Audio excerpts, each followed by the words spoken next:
Providence, but the very hairs of your head are all numbered. Matthew chapter 10 verse 30. During this week my mind has been much directed to the subject of providence, and you will not wonder when I relate a portion of one day's story. I was engaged to preach last Wednesday at Halifax, where there was a heavy snowstorm. Preparations had been made for a congregation of 8,000 persons, and a huge wooden structure had been erected. I considered that owing to the severe weather, few persons could possibly assemble, and I looked forward to the dreary task of addressing an insignificant handful of people in a vast place. However, when I arrived, I found from 5,000 to 8,000 people gathered together to hear the word. And a more substantial-looking place it has not been my lot to see. It certainly was a huge, uncomely building, but nevertheless it seemed well adapted to answer the purpose. We met together in the afternoon and worshipped God, and again in the evening, and we separated to our homes, or rather, we were about to separate. And all this while the kind providence of God was watching over us. Immediately in front of me there was a huge gallery, which looked an exceedingly massive structure, capable of holding 2,000 persons. This in the afternoon was crowded, and it seemed to stand as firm as a rock. Again in the evening there it stood, and neither moved nor shook, but marked the provident hand of God in the evening, when the people were about to retire, and when there was scarcely more than 100 persons there, a huge beam gave way, and down came a portion of the flooring of the gallery with a fearful crash. Several persons were precipitated with the planks, but still the good hand of God watched over us, and only 2 persons were severely injured with broken legs, which it is trusted will be reset without the necessity of amputation. Now, had this happened any earlier, not only must many more have been injured, but there are 1,000 chances to 1, as we say, that a panic must necessarily have ensued similar to that which we still remember and deplore as having occurred in this place. Had such a thing occurred, and had I been the unhappy preacher on the occasion, I feel certain that I should never have been able to occupy the pulpit again. Such was the effect of the first calamity, that I marvel that I ever survived. No human tongue can possibly tell what I experienced. The Lord, however, graciously preserved us. The fewness of the people in the gallery prevented any such catastrophe, and thus a most fearful accident was averted. But we have a more marvelous providence still to record. Overloaded by the immense weight of snow which fell upon it, and beaten by a heavy wind, the entire building fell with an enormous crash 3 hours after life had left it, splitting the huge timbers into shivers, and rendering very much of the material utterly useless for any future building. Now mark this: had the snow begun 3 hours earlier, the building must have fallen upon us, and how few of us would have escaped we cannot guess. But mark another thing. All day long it thawed so fast, that the snow as it fell seemed to leave a mass not of white snow, but of snow and water together. This ran through the roof upon us, to our considerable annoyance, and I was almost ready to complain that we had hard dealing from God's providence. But if it had been a frost instead of a thaw, you can easily perceive that the place must have fallen several hours beforehand, and then your minister and the greater part of his congregation would probably have been in the other world. Some there may be who deny providence altogether. I cannot conceive that there were any partakers of this scene who could have done so. This I know: if I had been an unbeliever to this day in the doctrine of the supervision and wise care of God, I must have been a believer in it at this hour. Oh, magnify the Lord with me, and let us exalt his name together. He has been very gracious unto us, and remembered us for good. Now, when we look abroad into the world, we see, as we think, such abundant proofs that there is a God that we are apt to treat a man who denies the existence of a God with very little respect or patience. We believe him to be willfully blind, for we see God's name so legible upon the very surface of creation that we cannot have patience with him if he dares to deny the existence of a Creator. And in the matter of salvation, we have each of us seen in our own salvation positive marks of the Lord's dealings with us. We are apt to be somewhat censorious and harsh towards any who propound a doctrine which would teach salvation apart from God. And I think we shall be very apt this morning to think harshly of the man who, having seen and heard of such a providence as that which I have just related, could fail to see God's hand in it. It seems to me that the hand of God in providence is as clear as in creation, and while I am sure that if saved at all I must be saved by God, I feel equally certain that every matter which concerns all of us in daily life bears upon itself the evident trace of being the handiwork of Jehovah, our God. We must, if we would be true believers in God, and would avoid all atheism, give unto him the kingship in the 3 kingdoms of creation, grace and providence.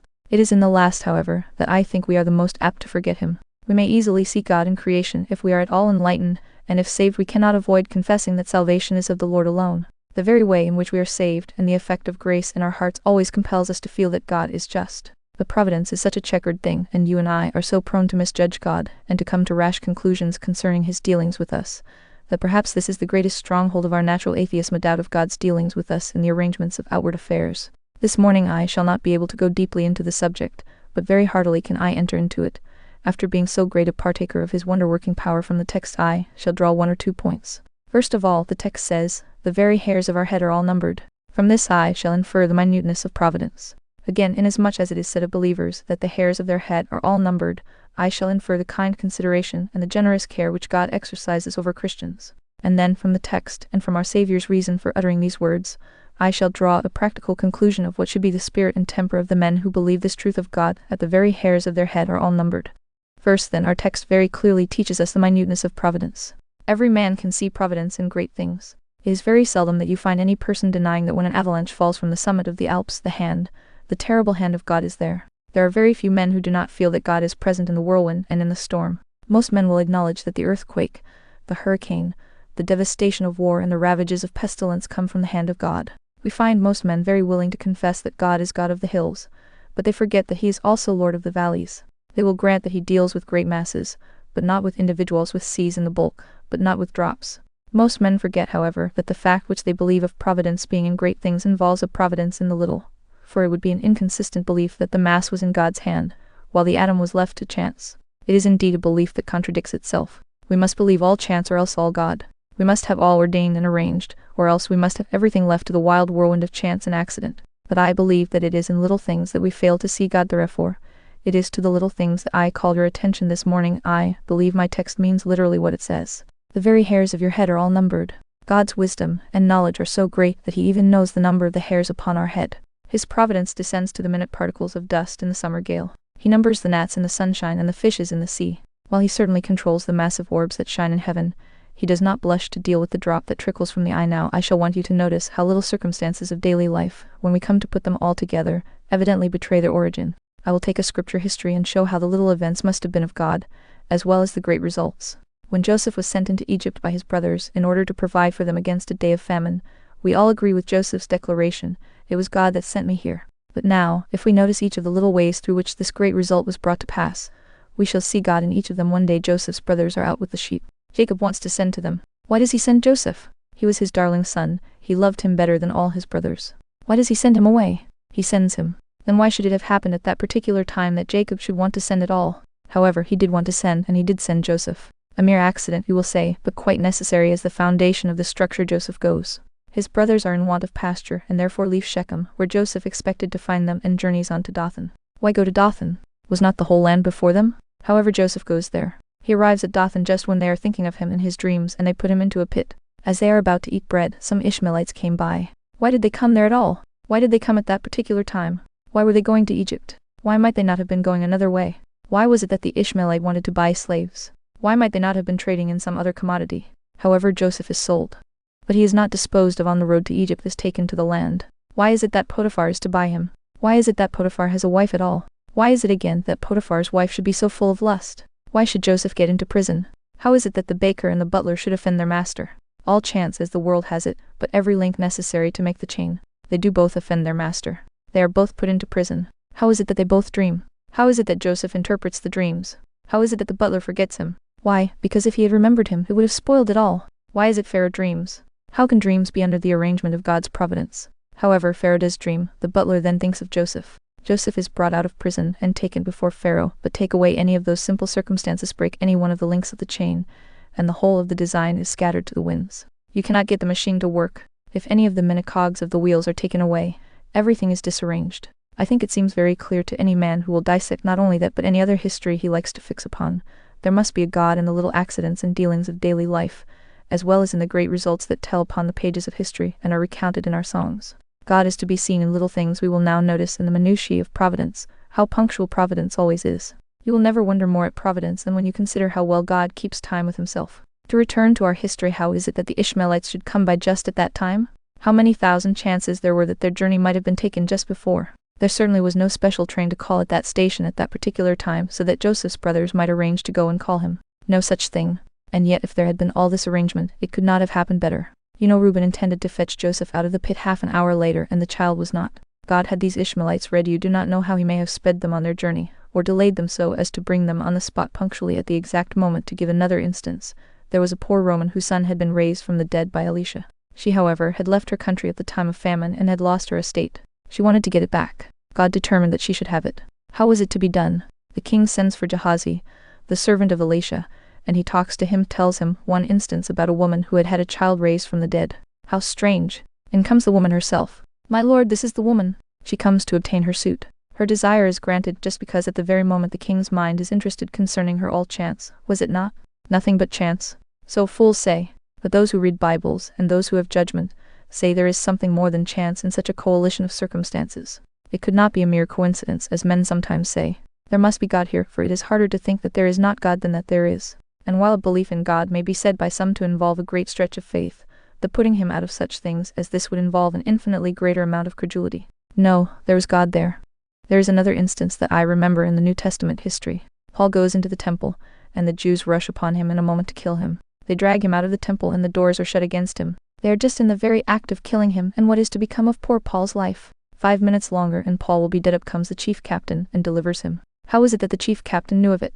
Very probably some young man of the crowd who knew Paul and loved him, ran to tell him, but why was it that the chief captain was at home? How was it that the ruler was able to come on a moment's emergency? How was it that he did come at all? It was only just a Hebrew, a man that was good for nothing, being killed. How was it that he came, and when he came the streets were full? There was a mob about Jerusalem. How did he come to the right street? How did he come at the exact nick of time? Say it is all chance? I laugh at you, it is providence. If there is anything in the world that is plain to any man that thinks, it is plain that God overrules all mortal things and manages our mean affairs. But mark, running of the youth and his arrival at the precise time and the coming of the chief governor at the precise time just prove the punctuality of divine providence. And if God has a design that a thing shall happen at 12, if you have appointed it for 11, it shall not happen till 12. And if he means it to be delayed till 1, it is in vain that you propose any earlier or any later. God's punctuality and providence is always sure and very often apparent, nor is it only in the minutes of time that we get an idea of the minuteness of providence, but it is in the use of little things. A sparrow has turned the fate of an empire. You remember the old story of Muhammad flying from his pursuers. He enters a cave and a sparrow chirps at the entrance and flies away as the pursuers pass. Oh, say they, there is no fear that Muhammad is there, otherwise the bird would have gone a long while ago. And the impostor's life is saved by a sparrow. We think, perhaps, that God directs the motions of the Leviathan and guides him in the sea. When he makes the deep to be hoary, will we please recollect that the guidance of a minnow in its tiny pool is as much in the hand of Providence as the motion of the great serpent in the depths.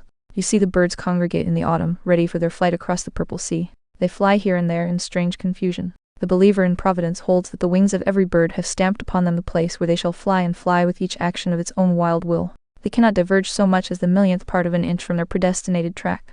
They may whirl about above, beneath, east, west, north, south, wherever they please. Still, it is all according to the providential hand of God, and although we see it not, it may be that if that swallow did not take the precise track which it does take, something a little greater might be effected thereby.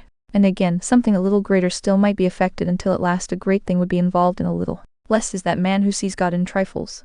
It is there that it is the hardest to see him. But he who believes that God is there may go from the little providence up to the God of providence. Rest assured, when the fish in the sea take their migration, they have a captain and a leader, as well as the stars. For he who marshals the stars in their courses and guides the planets in their march, is the master of the fly and wings the bat and guides the minnow and does not despise the tiniest of his creatures. You say there is predestination to the path of the earth. You believe that in the shining of the sun there is the ordinance of God. There is as much his ordinance in the creeping of an insect or in the glimmering of a glowworm in the darkness. In nothing is there chance, but in everything there is a God. All things live and move in him and have their being, nor could they live or move otherwise, for God has so ordained them. I hear one say, "Well, sir, you seem to be a fatalist." No, far from it. There is just this difference between fate and providence. Fate is blind. Providence has eyes. Fate is blind, a thing that must be. It is just an arrow shot from a bow that must fly onward, but has no target. Not so Providence. Providence is full of eyes. There is a design in everything and an end to be answered. All things are working together and working together for good. They are not done because they must be done, but they are done because there is some reason for it. It is not only that the thing is because it must be, but the thing is because it is right it should be. God has not arbitrarily marked out the world's history. He had an eye to the great architecture of perfection when he marked all the aisles of history and placed all the pillars of events in the building of time. There is another thing that we have to remember also, which will strike us perhaps more than the smallness of things. The minuteness of providence may be seen in the fact that even the thoughts of men are under God's hand. Now, thoughts are things which generally escape our attention when we speak of providence. But how much may depend upon a thought? Oftentimes a monarch has had a thought which has cost a nation many a bloody battle. Sometimes a good man has had a thought which has been the means of rescuing multitudes from hell and bearing thousands safely to heaven. Beyond a doubt, every imagination, every passing thought, every conception that is only born to die, is under the hand of God, and in turning over the pages of history, you will often be struck when you see how great a thing has been brought about by an idle word. Depend upon it, then, that the will of man, the thought of man, the desire of man, that every purpose of man is immediately under the hand of God. Take an instance. As Christ is to be born at Bethlehem, his mother is living at Nazareth, will be born there to a dead certainty. No, not so. Caesar takes a woman to his head. All the world shall be taxed, and he will have all of them go to their own city. What necessity for that? Stupid idea of Caesar's. If he had had a parliament, they would have voted against him. They would have said, why make all the people go to their own peculiar city to the census? Take the census where they live. That will be abundantly sufficient. No, says he, it is my will, and Caesar cannot be opposed. Some think Caesar mad. God knows what he means to do with Caesar. Mary, great with child, must take a laborious journey to Bethlehem, and there is her child born in a manger. We should not have had the prophecy fulfilled that Christ should be born at Bethlehem, and our very faith in the Messiah might have been shaken, if it had not been for that whim of Caesar's, so that even the will of man, tyranny, the despotism of the tyrant is in the hand of God, and he turns it wherever he pleases, to work his own will.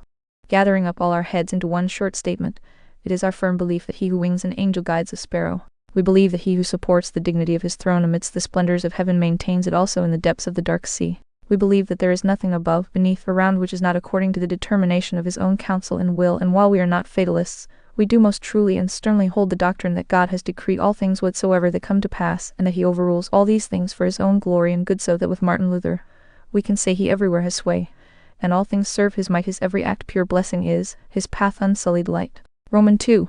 The second point is the kind consideration of God in taking care of his people. In reading the text I thought, there is better care taken of me than I can take care of myself. You all take care of yourselves to some extent, but which of you ever took so much care of himself as to count the hairs of his own head?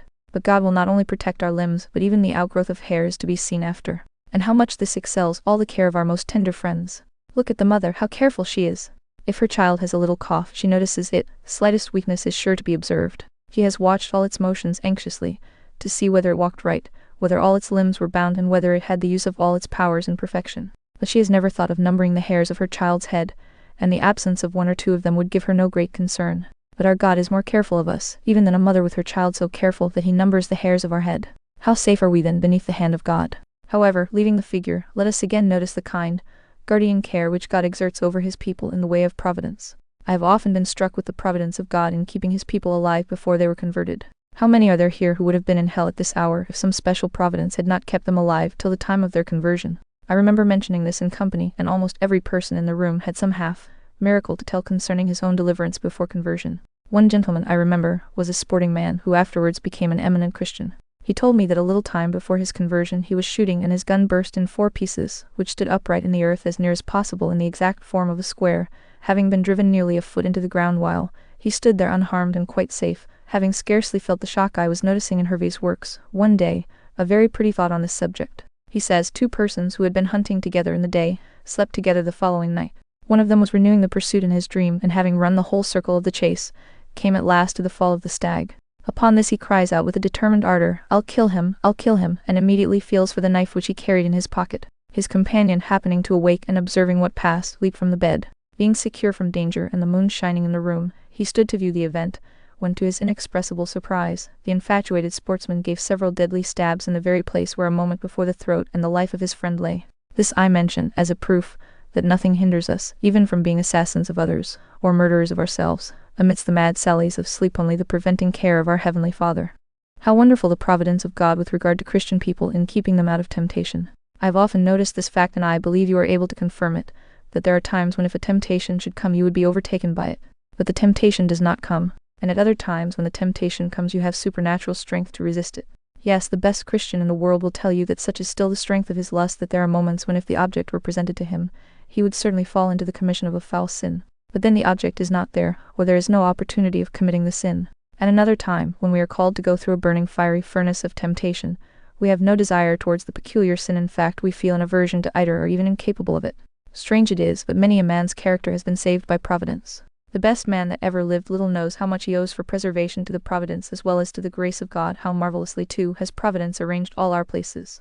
I cannot but recur to my own personal history, for after all, we are obliged to speak more of what we know of ourselves as matters of fact than of others. I shall always regard the fact of my being here today as a remarkable instance of providence. I should not have occupied this hall probably and been blessed of God in preaching to multitudes, if it had not been for what I considered a troublesome accident. I should have been at this time studying in college instead of preaching here. But for a singular circumstance which happened, I had agreed to go to college. A tutor had come to see me, and I went to see him at the house of a mutual friend.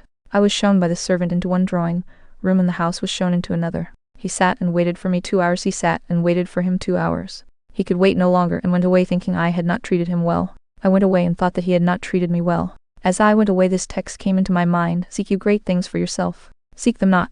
So I wrote to say that I must positively decline, I was happy enough among my own country people and got on very well in preaching, and I did not care to go to college. I have now had 4 years of labor. But speaking after the manner of men, those who have been saved during that time would not have been saved, by my instrumentality at any rate, if it had not been for the remarkable Providence turning the whole tenor of my thoughts and putting things into a new track.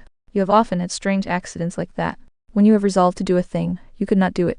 It was quite impossible. God turned you another way and proved that Providence is indeed the master of all human events, and how good too has God been in Providence to some of you, in providing your daily bread. It is remarkable how a little poverty makes a person believe in Providence, especially if he is helped through it. If a person has to live from hand to mouth when day by day the man of Falsh begins to think there is a Providence, then the gentleman who sows his broad acres, reaps his wheat and puts it into his barn, or takes his regular income, gets on so nicely that he can do without Providence. He does not care a bit about it. The rents of his houses all come in, and his money in the 3% is quite safe. What does he want with Providence? But the poor man who has to work at day labor and sometimes runs very short and just then happens to meet with somebody who gives him precisely what he wants, he exclaims, "Well, I know there is a Providence." He cannot help believing it. These things could not have come by chance. And now, in conclusion, brothers and sisters, if these things are so, if the hairs of our head are all numbered, and if Providence provides for God's people all things necessary for this life and godliness, and arranges everything with infinite and unerring wisdom, what manner of persons ought we to be? In the first place, we ought to be a bold race of people. What have we to fear? Another man looks up, and if he sees a lightning flash he trembles at its mysterious power. We believe it has its predestined path. We may stand and contemplate it, although we would not presumptuously expose ourselves to idiot. Can we confide in our God in the midst of the storm? We are out at sea. The waves are dashing against the ship. She reels to and fro. Other men shake because they think this is all chance. We, however, see an order in the waves and hear a music in the winds. It is for us to be peaceful and calm. To other men the tempest is a fearful thing. We believe that the tempest is in the hand of God. Why should we shake? Why should we quiver?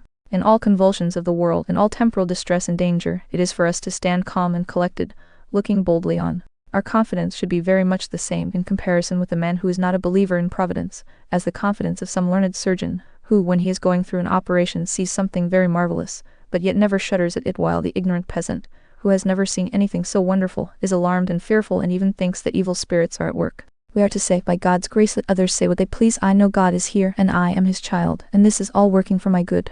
Therefore will I not fear, though the earth be removed, and though the mountains be carried into the midst of the sea. Especially may I address this remark to timid people. There are some of you who are frightened at every little thing. Oh, if you could but believe that God manages all, why you would not be screaming because your husband is not home when there is a little thunder and lightning, or because there is a mouse in the parlor, or because there is a great tree blown down in the garden. There is no necessity you should believe that your brother-in-law who has gone to Australia was wrecked because there was a storm when he was at sea. There is no need for you to imagine that your son in the army was necessarily killed because he happened to be before Lucknow. Or if you think the thing necessary, still, as a believer in God's providence, you should just stand and say that God has done it, and it is yours to resign all things into his hands. And I may say to those of you also who have been buried, if you believe in Providence you may grieve, but your grief must not be excessive. I remember at a funeral of a friend hearing a pretty parable which I have told before, and will tell again. There was much weeping on account of the loss of a loved one, and the minister put it thus. He said, suppose you are a gardener employed by another. It is not your garden, but you are called upon to tend it, and you have your wages paid you. You have taken great care with a certain number of roses. You have trained them up, and there they are, blooming in their beauty. You pride yourself upon them. You come one morning into the garden, and you find that the best rose has been taken away. You are angry. You go to your fellow servants and charge them with having taken the rose. They declare that they had nothing at all to do with it. And one says, I saw the master walking here this morning. I think he took it. Is the gardener angry then? No, at once he says, I am happy that my rose should seem so fair as to attract the attention of the master. It is his own has taken it, let him do what seems him good. It is even so with your friends. They wither not by chance. The grave is not filled by accident. Men die, according to God's will. Your child is gone, but the master took it. Your husband is gone. Your wife is buried. The master took them. Thank him that he let you have the pleasure of caring for them and tending them while they were here. And thank him that as he gave, he himself has taken away. If others had done it, you would have had cause to be angry. But the Lord has done it. Can you then murmur? Will you not say you at all times, will I bless having you I all possess? How can I bereaved be, since I cannot part with you? And pardon me when I say, finally, that I think this doctrine, if fully believed, ought to keep us always in a steady frame of mind. One of the things we most want is to have our equilibrium always kept up. Sometimes we are elated. If I ever find myself elated, I know what is coming. I know that I shall be depressed in a very few hours. If the balance goes too much up, it is sure to come down again. The happiest state of mind is to be always on the equilibrium. If good things come, thank God for them, but do not set your heart upon them. If good things go, thank God that he has taken them himself, and still bless his name. They are all. He who feels that everything comes to pass according to God's will has a great mainstay to his soul. He need not be shaken to and fro by every wind that blows, for he is fast bound, so that he need not move. This is an anchor cast into the sea. While the other ships are drifting far away, he can ride calmly through. Strive, dear friends, to believe this, and maintain as the consequence of it that continual calm and peace which renders life so happy. Do not get to fearing ills that may come tomorrow. Either they will not come, or else they will bring good with them. If you have evils today, do not multiply them by fearing those of tomorrow. Sufficient unto the day is the evil thereof. Oh, I would to God that some of you who are full of carking care and anxiety could be delivered from it by a belief in Providence. And when you once get into that quiet frame which this doctrine engenders, you will be prepared for those higher exercises of communion and fellowship with Christ to which distracting care is ever a fearful detriment, if not an entire preventive. But as for you who fear not, God remembereth stones of the field are in league against you. The heavens cry to the earth, and the earth answers to the heavens for vengeance upon you on account of your sins. For you there is nothing at rest with all beside. Seek first the kingdom of God and his righteousness, and all these things shall be added to you. The Lord bless you in this for Jesus' sake. Amen.